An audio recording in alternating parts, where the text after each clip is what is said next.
Hello, everybody. Welcome back to the tavern. I'm Spencer, And I'm Eli. and this is episode 30 of Bardic Blunders. Good grief. Man, we're like middle-aged now. I know.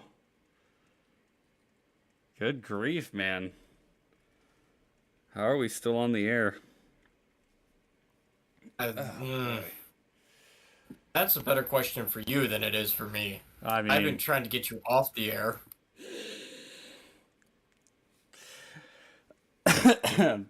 so our main topic today is going to be behind the scenes of a movie.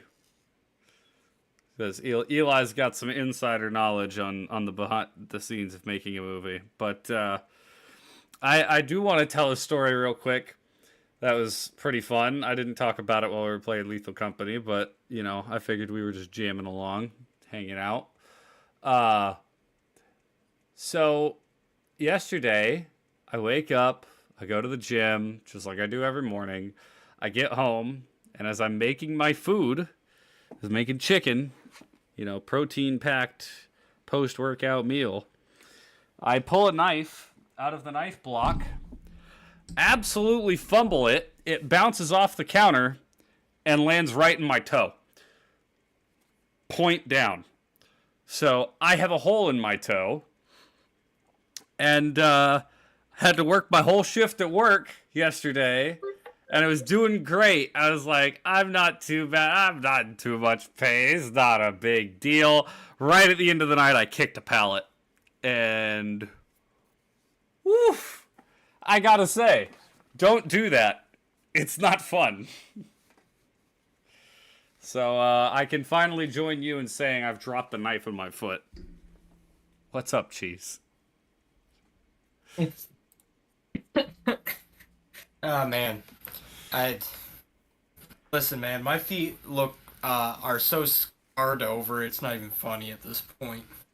Yeah, well, and at least mine like caught the side of my toenail and is just like in the side of my toe a little bit. Yours was Oh no, right in the mine was top of your foot. yeah, dead center. It was actually right behind my steel toe, so it was way worse than it should have been. It was like two. No, it was like a 18-ounce knife, so it had heft behind it.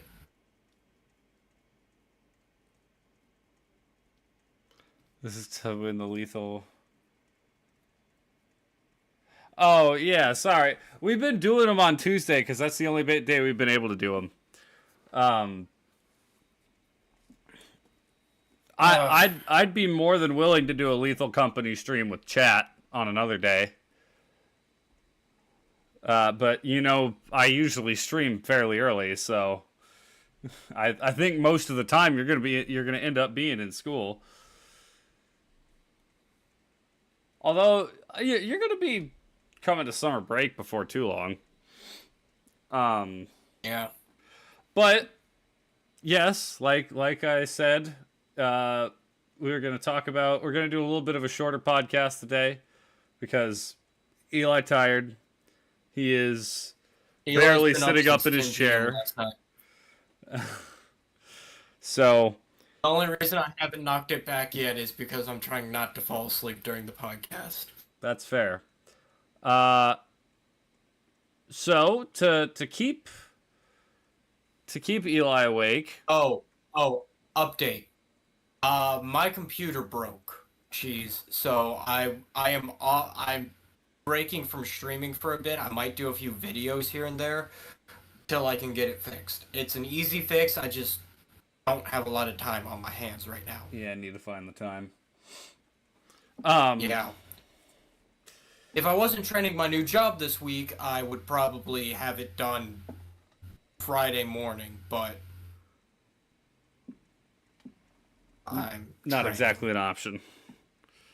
Yeah, so I'll probably work on it all Saturday and then see if I can get a test stream up on Sunday.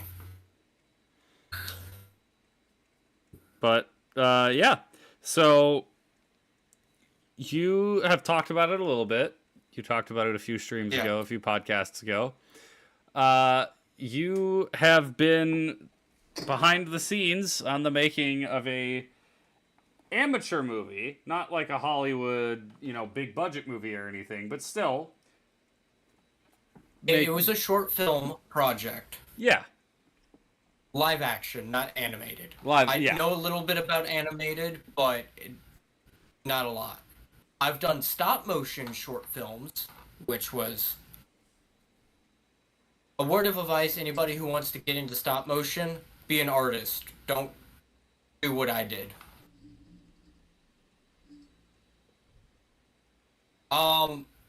Cheese is on a flash drive. He isn't making a movie right now. He made a movie in the past. It was like 10 minutes long. And it premiered at Sundance Music Festival. And I have the flash drive for it somewheres in my house. Cheese wants that flash drive. That's funny. So, let me get comfortable because this is going to be a long chat of me just talking. Yeah, I was gonna say you're driving the conversation on most of this one. I can't personally input in the behind the scenes of making a movie, as I've never been on a movie set. So if you look at it kind of like this, video game, making a video game and making a movie are pretty similar. Up until a certain point, and I'll explain where it breaks. So, it starts out with producers. That's your game company or your movie production group, like Fox, which is now Disney, or Lionsgate Studios. They basically go, we want to make a movie or a video game. And nowadays how they do it is they're basically like, okay, we have a team of writers. So, like, if there's 15 writers, they go, we want 30 prompts. Well, 30 fleshed out pitch ideas by tomorrow. It is not on Spotify. We should probably work on that. Oh, yeah, I have no idea how to do that. Neither do I, but I can learn. Not like I'm doing anything else at my current job.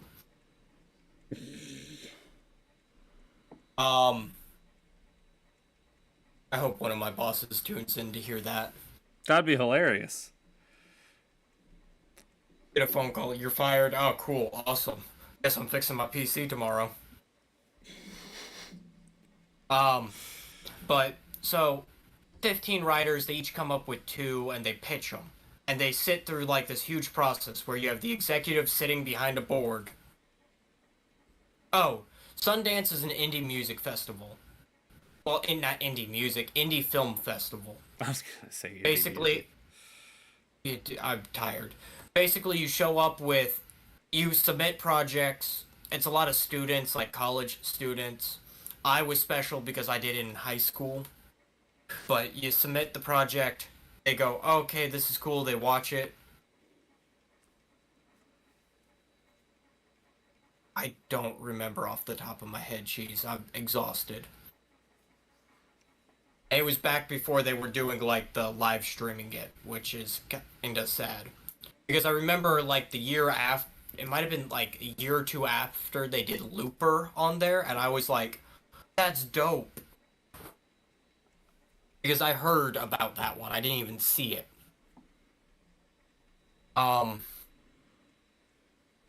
Anyway, so your executives get their pitches, and they're like, we like this, we don't like this, and they basically take 30 pitches and they mash them together as into whatever they want, because they have the money, they get to decide what gets written, well, what gets made. Right. All that comes down to. Then, so the execs are like, okay, this is what we want. We've heard all your pitches. We want a combination of all of these. Now, go write it. And give us a your opinion on who would be the best director and who would be the best for each parts. So far, we're pretty much same spot with video games. And they go and do that. They send it in. Then the studio contacts whoever they need to, and then they contact a bunch of other people who are like, these people will fill this role pretty good, even though it's not the person they originally wanted. Funny enough, that's how a lot of B-list and C-list actors got their performance. Was they just happened to be the call-up guy. Yeah. Like Idris Elba was one of them.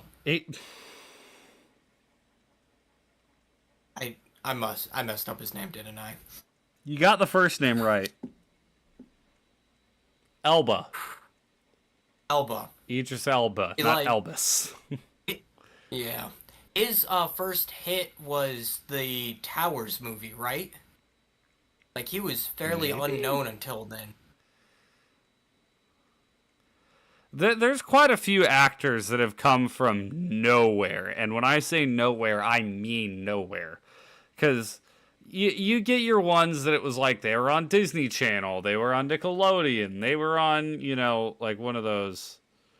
Oh, Gore. Yeah. Oh, Gore. I told you not to drink that much vodka. That was a bad idea. I had a feeling that was going to happen. Okay. It was in Pacific Rim. He started off what it looks like is The Wire. Oh, yeah, that's right. But he was not a main character in it. Like, he has a very, very short list of what he's done. Right. It's kind of sad. He's a great actor. He is. He's a brilliant actor. Anyway, so they basically go, okay, the script is put together. For TV shows, they only really do the pilot, and they only shoot the pilot, and then they premiere the pilot, and then if it's good enough or it gets a good audience reaction, they keep making it. Right. That's why 90% of TV shows' first episodes are just called pilot. Yeah.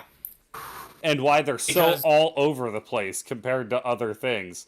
Because they're trying to sell the entire show in one episode.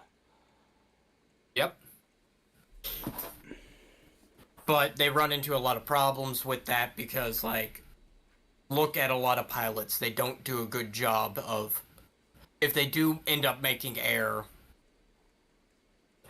they change completely. Right. Yeah, like, exactly. Brooklyn Nine-Nine was one. The American Office was another. Like, Michael Scott from the American version of The Office completely shifted after season 1. Oh. And season 1 was a shot-for-shot of the British version. Which I've heard the British version is better. There's some things that in The Office that I've watched. I'm like, okay, that was pretty funny, and I've been told that the British version is like vastly superior. Oh yeah, but it's what it is. You can't really change anything now. So they go start the writers once they have finished like the script and everything's put together for it. They don't touch anything. Writers are done. Now, where movies differ from video games is a lot of video games you can actually start building the video game while it's being written. Like figuring out how you want certain things to work. Oh, because dude, that doesn't affect the story. That would be the biggest difference with video games and movies. There's a lot more one step forward, two steps back with video games. Yeah. Like, constantly you have to retrace your steps and tear things down and build them back up to get them to work in a different way.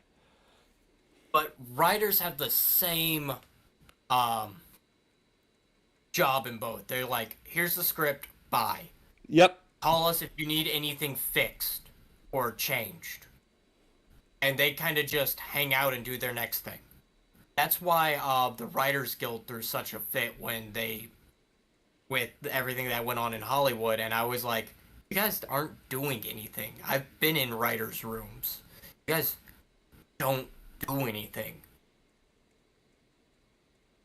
The only group of writers that actually do anything are TV show writers, because they always have to keep writing till they get canceled. Right. Well, the show gets canceled, not the people. No, they do it until they get canceled on Twitter. That as well. So then you go into pre-production. Pre-production is pretty easy. You've gotten all your actors together. I know video games don't do this, but I really think they should. It's called table reads. So in a movie, you sit down all your actors at a table, and you hand them all the script, and everything's highlighted for what they're reading. And they sit at the table and they read through the script. And they do it like 5 or 6 times so they can get into their characters. Okay. Voice acting's different because it's like you're in an audio booth and you can just keep doing the same lines over and over again till the director feels you did it right. But if you took the voice actors and put them all in a room together and had them like bounce off of each other, it makes it feel a little bit more alive. Right. Well, it lets them adjust their characters to fit together. Yeah. I believe Larian did that for Baldur's Gate. Probably. And then they would go and sit down and do their voice recordings after they did that. And then, so movies go into the, okay, we're in pre-production. That's when all your props guys are going, getting everything set up. That's when everyone's getting fitted for their costumes, for their, excuse me. If they're in a suit, because most things are done with mocap now. Right. And then you have an unsung hero that is in both video games and movies.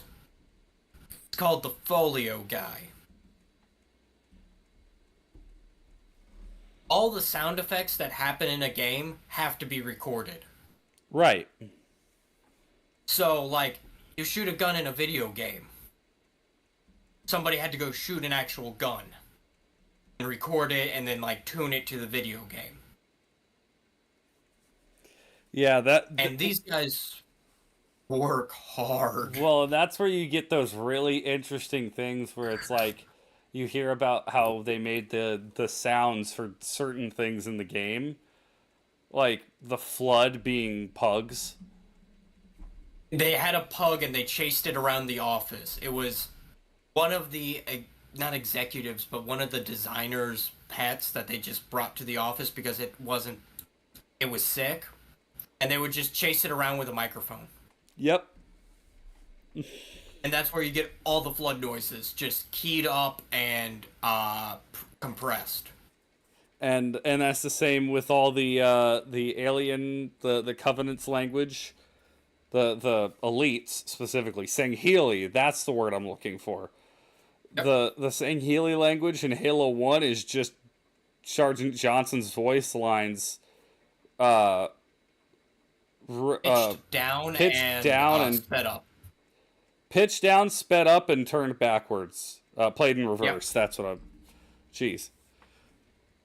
But those guys do so much work. And they are completely forgotten about in most productions. Till the very end. And it's like, oh, they saved us again. Right. Because they put in a way more work than anybody else. But each group, so let's take writers. You have a lead writer, and then you have all the regular writers, and then you have the underwriters. And you have the same thing with directing, with all the production crew. You have your head camera operator, you have your regular camera operators, and then you have your under camera operators, which are basically an understudy.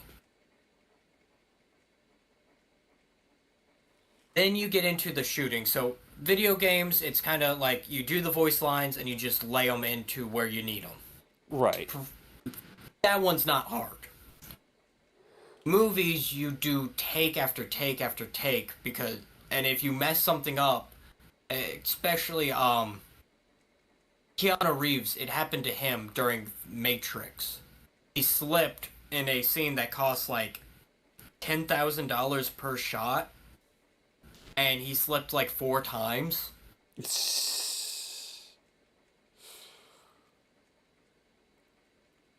So Jeez. they had to keep rebuilding a set.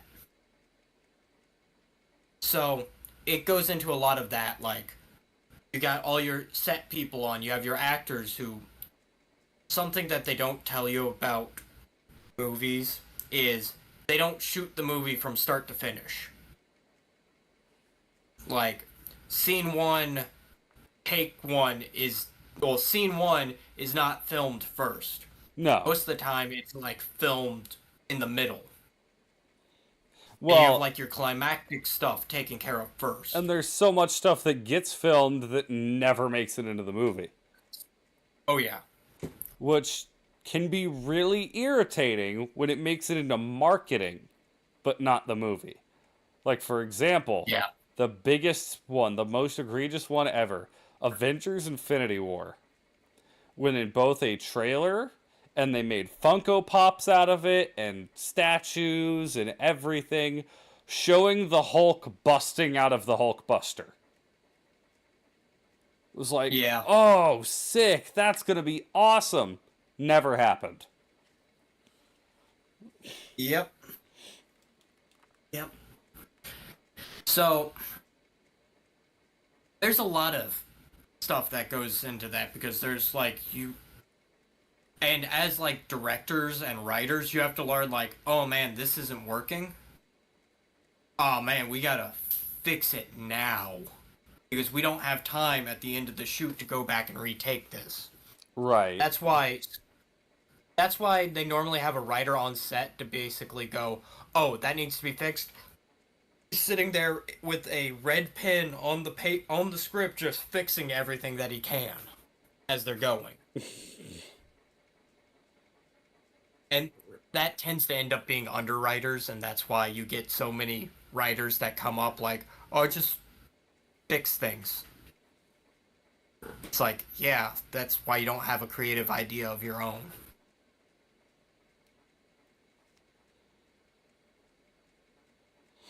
But then after you get done with your production comes post-production. And that's where everything hits the editing floor. And the editing floor is a nightmare. Because...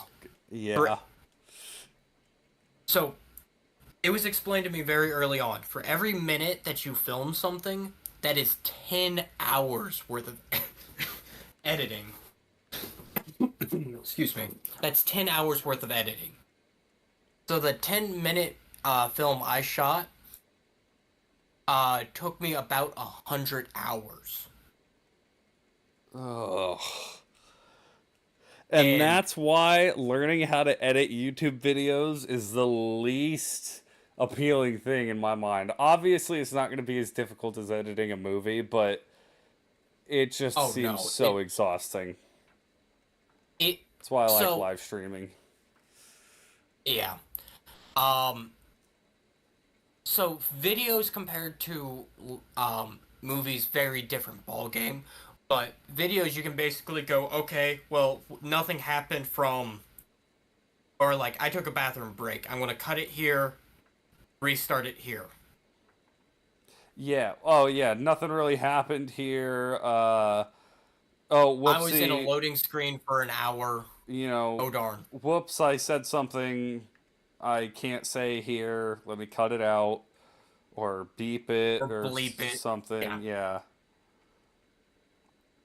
That Um, happened all but the time with Achievement Hunter. yes, it did.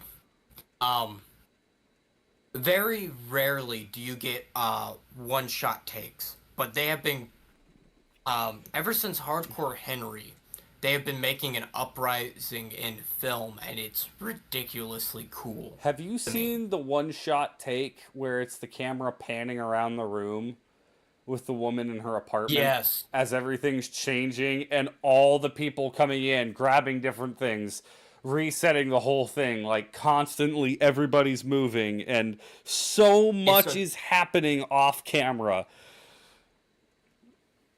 You know what that was, right? No. That was a college project on one shot takes. Oh, okay. That's why you don't recognize any of the people in it. You know what else is a college project that I really appreciate? So, Yep. a budget of $15. Full clarification to everybody. I am not a horror movie person. I generally don't enjoy horror movies. They are not my thing. Most of the time they're boring, they don't scare me. There's really nothing of value in a horror movie for me. But Saw is one of the few exceptions because even though there was never a point in that movie where I was like scared or, you know, anything like that, it was more so the suspense and the fact that they did it with only $15 of budget. So the funniest part of that was a college project that they were like, we have $15 to make a movie. How are we going to do this? So they cut every single cost. Um, the first Saw movie, Black Hole. After that, they kind of all go downhill. Oh, yeah, Um, no, I watched Saw 2 and it sucked. yeah. But the first one, it's two actors stuck in a room together. And like they borrowed every single prop they used. I believe they took a bunch of stuff out of the trash can at their university. Yep. Too. And they like broke into a donations box and took a bunch of clothes. I didn't know about that. Yeah, that they said that movie by itself, because it's not even a long movie. No. It's only like an hour and 20 minutes. Yeah, it's fairly short for a quote unquote feature length film. Um, uh, no, they did not borrow an old bathroom. They borrowed a set from the theater department. Yep. And when I say borrow, I think they just used it and didn't ask. Oh, it's an hour and 40 minutes actually. Oh wow.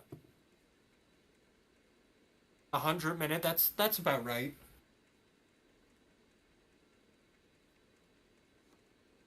And like they called in every single favor they could possibly muster, and then it went to theaters. Is how good it was. And it made a killing. Right. I believe that is the highest net grossing film of all times. Like when you take out the budget that they used, or it's the Oh. lowest percent.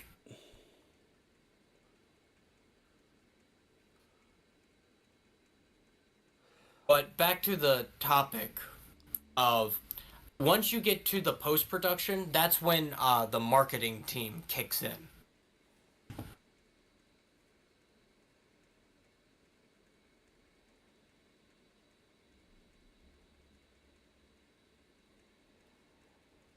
Okay, so this is what I didn't know.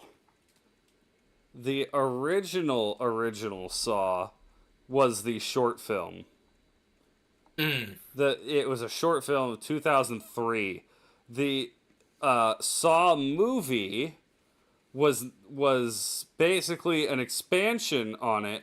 I was gonna say I felt like um I felt like I remembered somebody more famous in the first Saw, which is why I always was like, I mean, I guess that was a low budget thing, but it because Carrie Elways, who, if you don't know, was Oh yeah, the Dread Pirate Roberts in Princess Bride. yeah. That's so. Yeah, that was a Sundance film, I believe, Yes, it was a Sundance film. and that was one of the ones that everybody was like, "Oh, that's amazing. We need to get in on that." Same thing happened with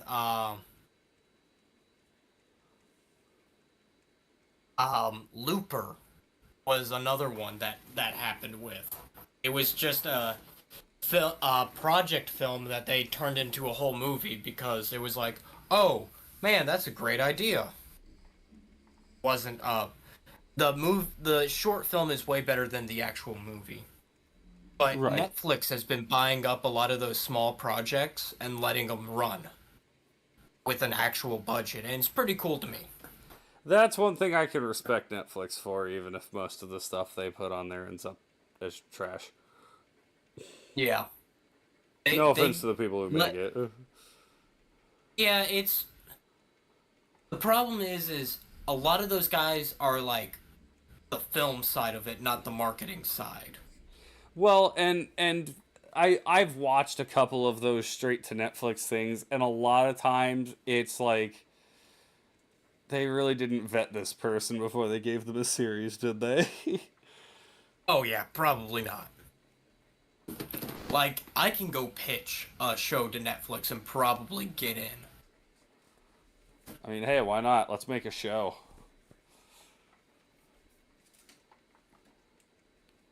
What are you gonna do on my team? Act. And I'll be a pretentious asshole too, the entire time. I want you. Oh, now I want to do a short film and have you act in it just to see how much you hate it. Oh, probably a lot.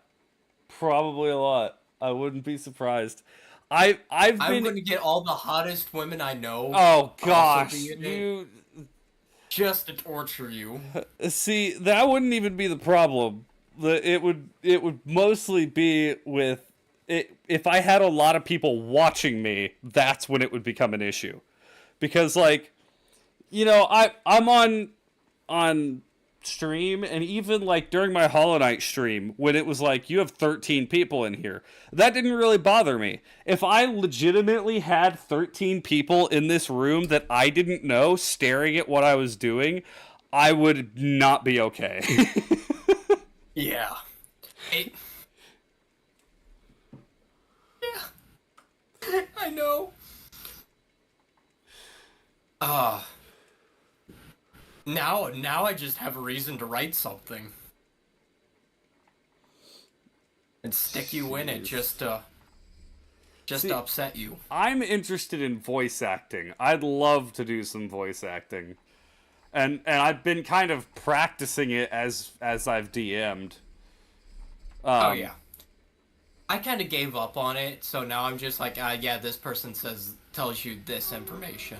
Right. See, I enjoy having the conversation with you guys, especially whenever I get to use stupid voices.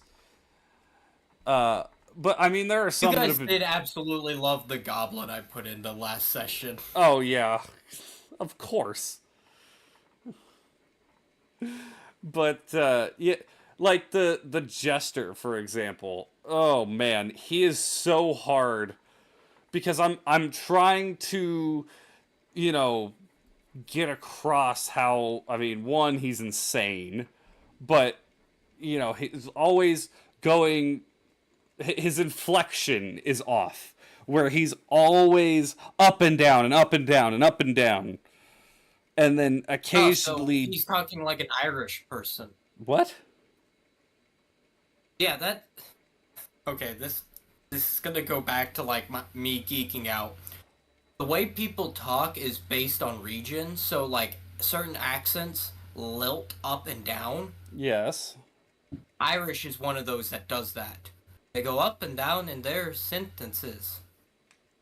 Oh, well, it's not even like that. I mean, like, he's going all over the place. Like, you know how I was voicing him, where, oh gosh, it's been a few weeks since I voiced him now, so I'm probably not gonna do it exactly right. But, yeah, you know, he'd be talking to you, and it, I have to think of how I voiced him now. All I can But say is playing Soot in your campaign has really broken me, like interacting with people because I have to keep such a monotone voice. and you have to play things so straight, like, and I especially have if to be the you straight man. interacting with the jester, where he's just like, "Oh, why, hello there. Nice to meet you again. Nice to see you again. Where are your little friends? I know they're What? around here. You can't hide them I forever, little robots." I don't see them. And then as he's like trying to tell jokes, you just like, "I do not understand." Whereas me as a player is cracking up at him, I have to go do that like straight voice of, Well, can it I was get a pun in you. here You just to like annoy him? derailed the session because he's throwing out jokes and he's doing everything, and he's like, "Oh, wouldn't it just be so wonderful if all of your friends were here so I could stab them all?" And you're just like, "I don't understand. Why would that be wonderful? It sounds painful."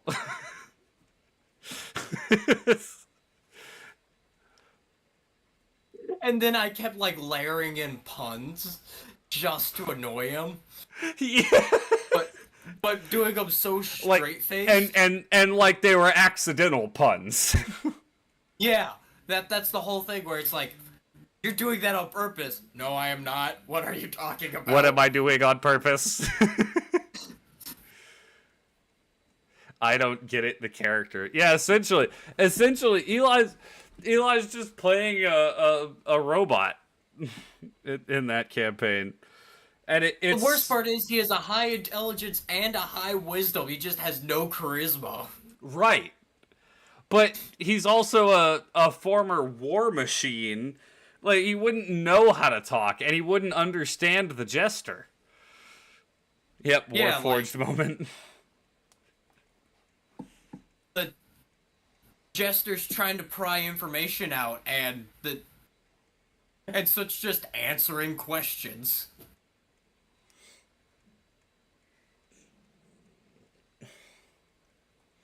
That was also the session I got you with the would Soot know how to lie? Yeah, because he asked you. I think he asked you where the rest of the party went, and they were sneaking around, and you just were like, "Would he know how to lie?" I was like And mid everyone's like, drink. Choked on my drink because I'm like, I didn't even think about the robot not knowing how to lie.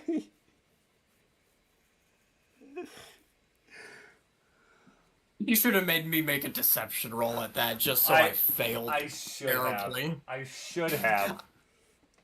Like, here, take money. Rolls a -1 on persuasion to give away money. No, you can keep that. You're gonna need it more. Why would I need it? I forgot about that. The old man fixed the cart and was like, "Well, you guys are going to need a cart for your adventuring, and, you know, since you're helping the town, I'm willing to give it to you for free." And you were like, "Here, take money." "No, I don't want to." Rolled a -1. Oh, gosh. I love negative rolls. It's so funny when they happen. It's not common, but it really is hilarious. It really is. I also just realized that we're both playing low charisma characters in each other's campaigns. Yeah. Normally, I play the high charisma character in your campaign. Right.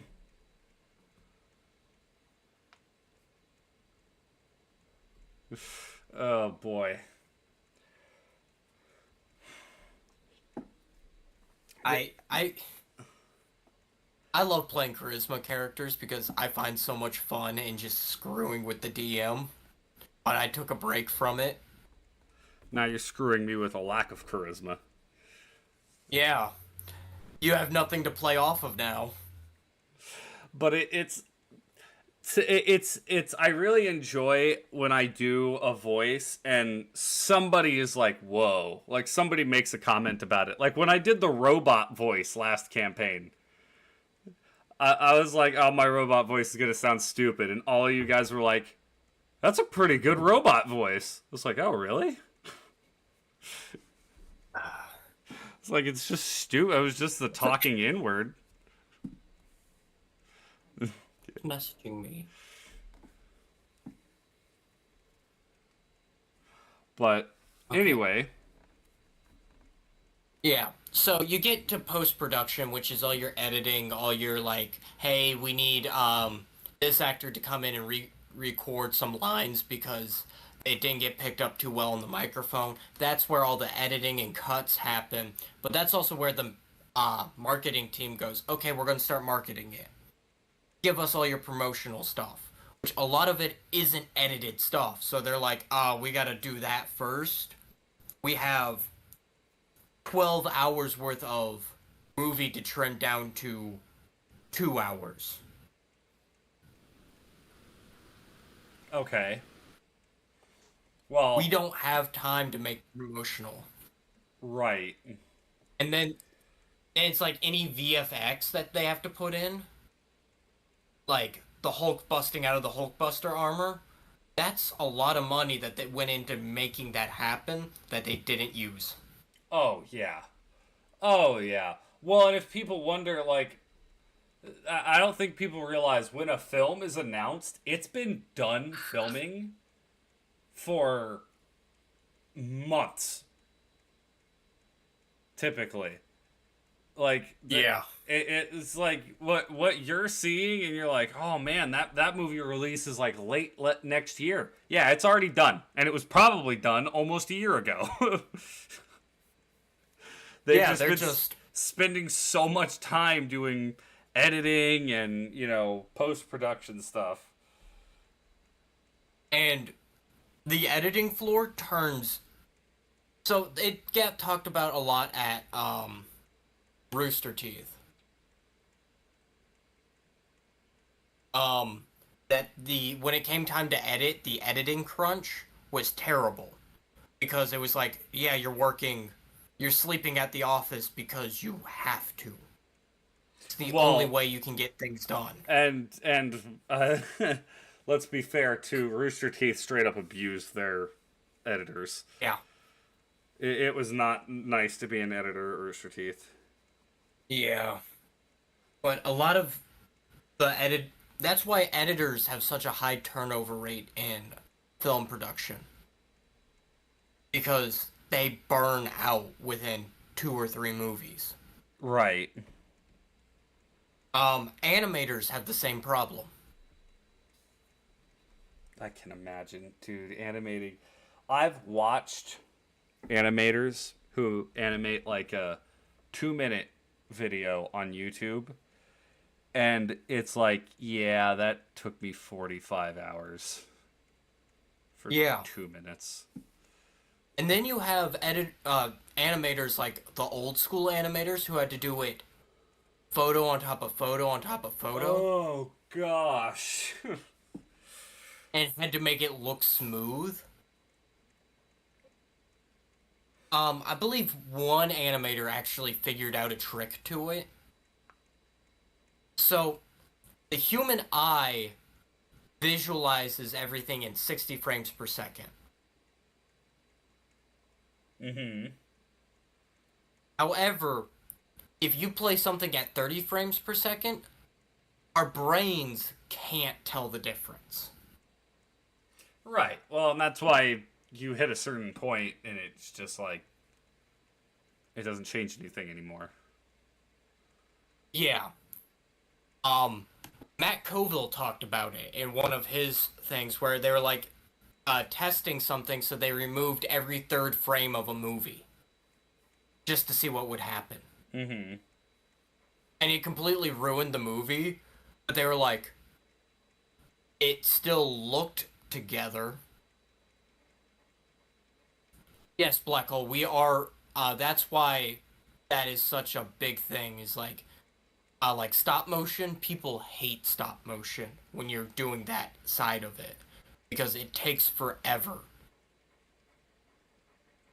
Oh, dude, have you seen the scene from the Box Trolls?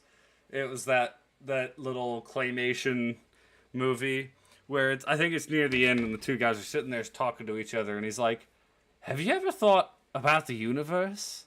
Like, what if there's big people moving us around for every movement that we make?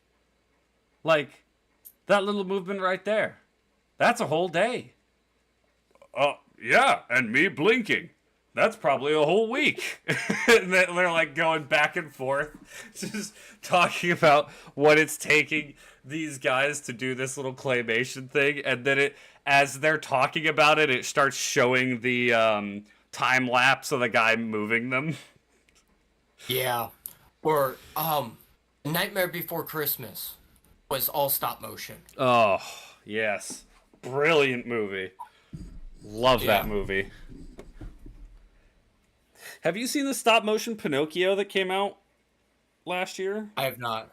I want to watch it so bad. And Nightmare Before Christmas came out in '93, and it's an hour and 15 minutes long.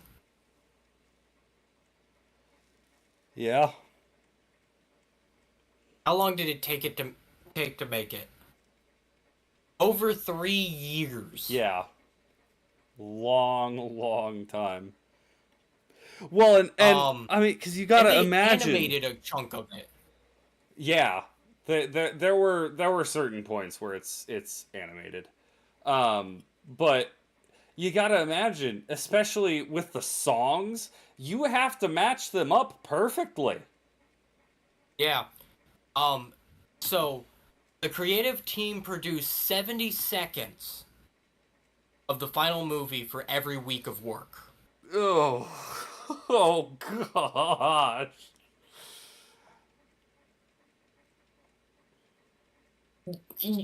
There's a reason they're dying black hole, and I hate to say it. It's just because no one's that dedicated anymore. Well, because even if they like the stop motion style, there's ways to make it easier now. Where even just doing an animation that looks like claymation and looks like stop motion is easier and it's faster. Yeah. I Be a fly on the wall of that set was probably amazing. Oh my gosh. Because you have to think, I love as soon Nightmare as somebody Before dropped, Christmas. if someone dropped something, they had to redo all of it. Oh. They had to reset everything on that scene and match it up perfectly to the photo they took beforehand. Yep. So that was probably a very rough movie to make, and it came out in '93. So awesome. Yeah, I can't imagine how difficult it was to match up the voices to the songs. And you can even see it where it's like not perfectly synced, which Not is really funny. not perfect, but it's close enough that if you're not specifically looking for it, you're not gonna notice it. So there's a photo of when they started shooting, and both the guys who were doing the stop motion look happy and excited. And then by And the then end of there's the a shoot, photo afterwards where he's sitting there with all the stuff, and he looks like he's been drinking for 15 years straight.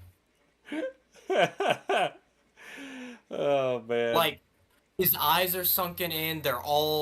He is like a sleepless eye look to him.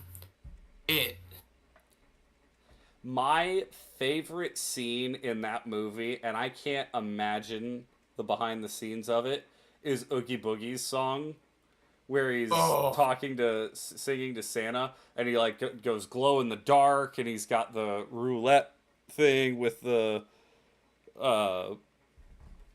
the guns and everything, and he's got the bugs crawling out of his mouth. Oh, that scene is so cool. I don't know how they did it. Funny enough, they're looking at doing a remake of it. No, don't touch it. Don't touch it. But they're doing shot for shot, just with all our new technology. Why? I don't know, What's man. the point? Oh, look, we released the same movie again. Money grab. Gosh, I hate Hollywood. It sucks. Yeah. Make And a creative movie for once. the sad part about all of this is the indie film industry is dying. Yeah. Because Hollywood sucks. Nobody wants to be a filmmaker anymore. Well, they do. They just want to make money, and you don't make money in indie films. No. Not anymore, anyway. Back in like the 70s through 90s, indie filmmakers were the guys to go to. Well, you want to know how you make indie films now? You put them on YouTube. Yeah. You make a YouTube channel, you make indie films, you make skits. Because if you look at Rooster Teeth, how many skits did they put out? Like, one a week at least for almost 21 years. Yeah. All kinds of stupid little skits, like the button that gives you $1 million, but some random person around the world dies. And, you know, like he's hitting the button funniest... over and over. That has become such a pop culture reference now. It has. And a lot of people don't even know what it's from. Dude, the freaking snail! I know that was from a podcast, but the snail that touches you and you die, that has become its own little pop culture thing. Yeah. And that was the originator of $1 million butt. Yeah. Back when $1 million was like a lot of money. Yeah. 10 years ago. Now, to live like you think a millionaire lives, you need more like 10 million. Yeah. But yeah, it's so now what you do, you've got like Rooster Teeth with all their little skits, but then they come out with something like 10 Little Roosters. Yeah. That is what you do. That's what you do as an indie movie maker.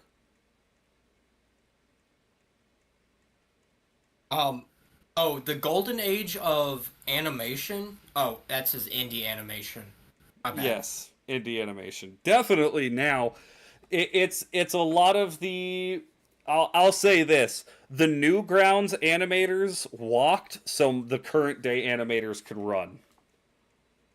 Yeah. Because,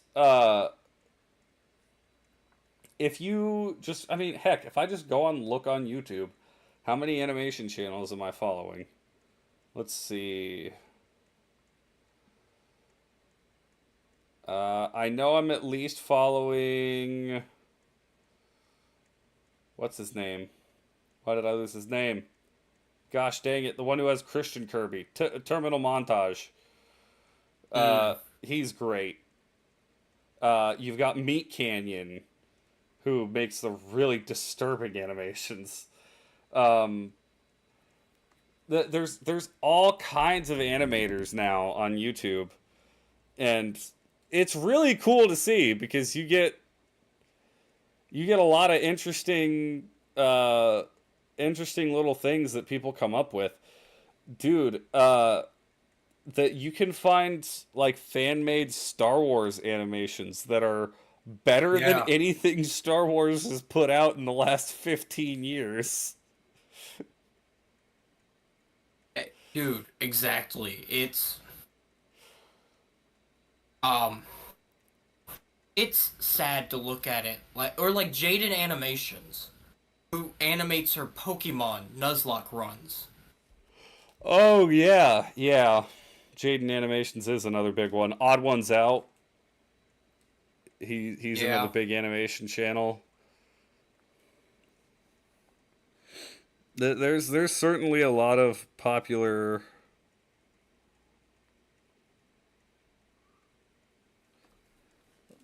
It's popular re- animators out there right now, and it's because it's the same reason why there's so many indie games. The technology to do so has become more accessible to the average person. yeah, So it really has. that's why you get, stupid ass little, oh hey, I made my ridiculous little animation that's just like the dumbest joke I could think of. Oh hey, I made this little game that I really enjoy because I had an idea and decided to spend 20 minutes making a game. It's like, is it a good game? I mean, it's nothing complicated. It's not like it's some highbrow piece of media, but it's uh it's a solid little, like temple run kind of thing or something like that. Yeah, absolutely. Shadow City. Um, it's really like the independent creators have become so big that it's. I have a feeling that well, Hollywood's already shown that it's crumbling. Oh yeah. They haven't put out anything that has been worth um its stuff anytime recently. Well, and I So think more and more people are becoming aware of just how dark Hollywood is. yeah, As that's being more exposed, fewer people are willing to support that. exactly.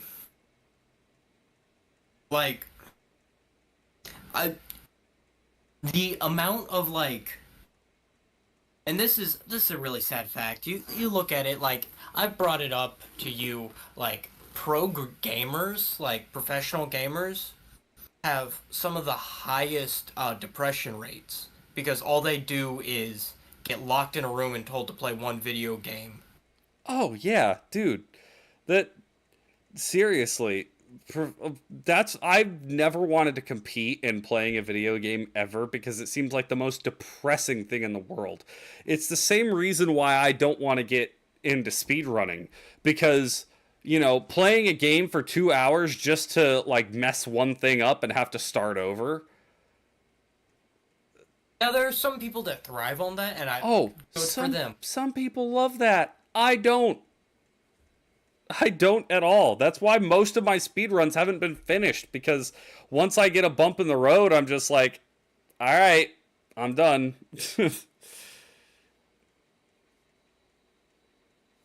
Yeah.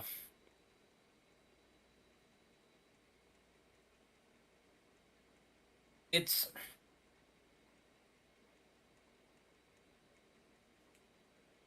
but like it that's why I always was like trying to get back when Halo Infinite came out, I was trying to get us to go play in a tournament just for shits and giggles Yeah. because I thought it would be really funny to see like we would lose, but it would be fun. We would have an entire day of us just making fun of each other and like the thing that figured that we had over most other teams was our ability to get under people's skins. Oh yeah. Well, and you were like, we'll be unpredictable. We're not going to follow Yeah. any of the pro strategies, so they'll have no idea what we're doing. Or like you get one of us gets up in the middle of the game after a kill and we're like, "Hey, I just did that. You call yourself a pro? I picked up this game last week." Yeah. Just out of spite, just to try and get people. That's the scary part. If we had won anything, we would be regarded as monsters. Oh yeah, there would be a lot of people angry at us. Yeah, because it's like they won. It's like, yeah, we won. But how?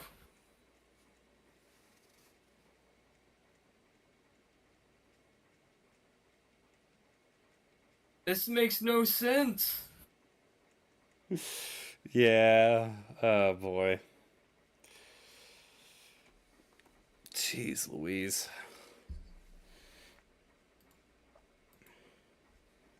Oh man. But that's pretty much how it goes, and then once you release, it's like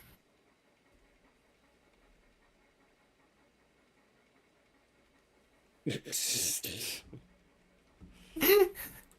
can't dodge a soldier's rockets if the soldier doesn't even know where where the F they are going. Yeah. Jeez. But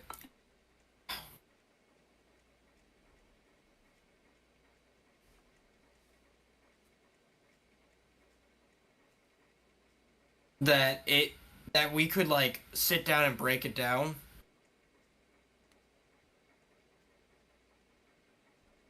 And um like there's just a lot of stuff that'd be like, hey, we can line this up and it makes sense. But then other times it's like, ah, man, these don't click at all.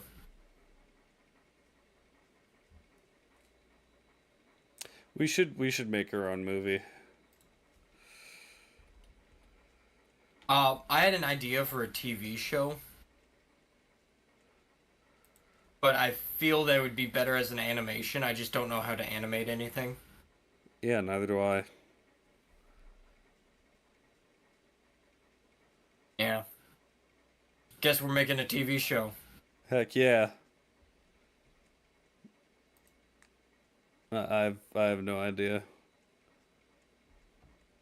I'm gonna make you talk to hot women just to bother you.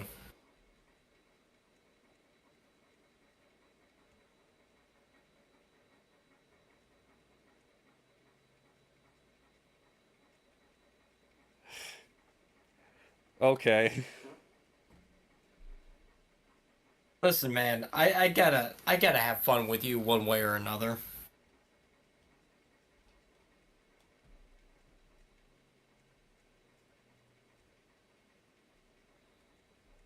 You have to have fun by bullying me.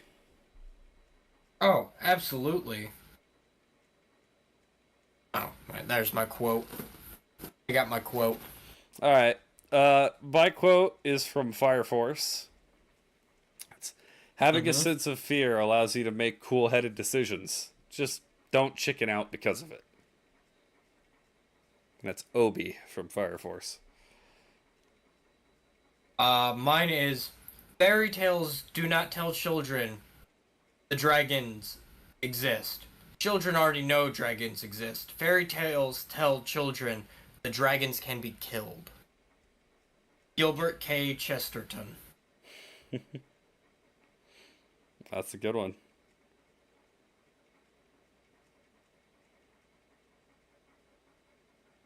Oh, dude, I've also seen this is completely off topic, but I've seen a lot of stuff here recently that's like um aliens captured the human, um done a bunch of experiments on them, and then it's like they get up and destroy the ship, and it's like, wait, hold on, what? I didn't know that was a real thing. I thought the indomitable human spirit didn't exist. And they're like, well, now we know.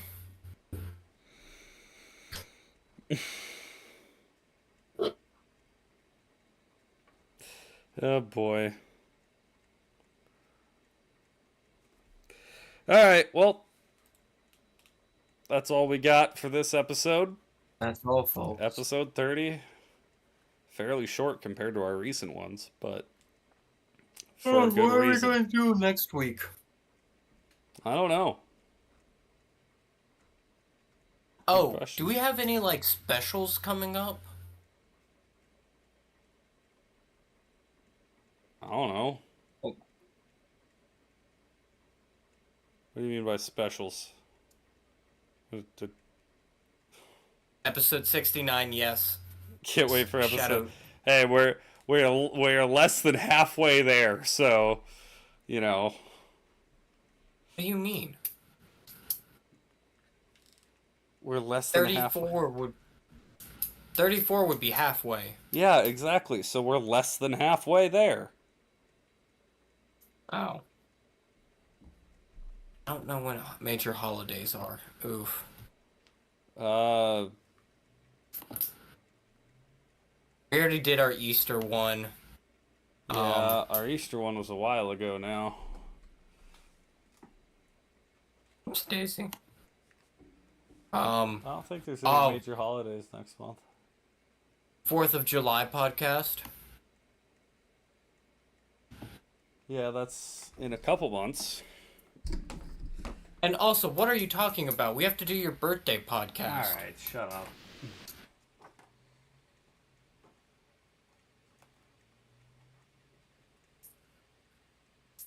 Oh yeah, there's Cinco de Mayo, but that's on a Sunday. And it's Cinco de Mayo, so... I mean, we could do a Star Wars one next week. Yeah, we could. Yeah, why not? We can do a Star Wars one next week. Yay. I know we try and line these up so they work well with holidays, so...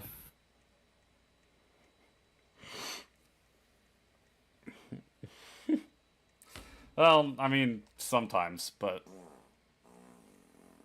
Oh, wow.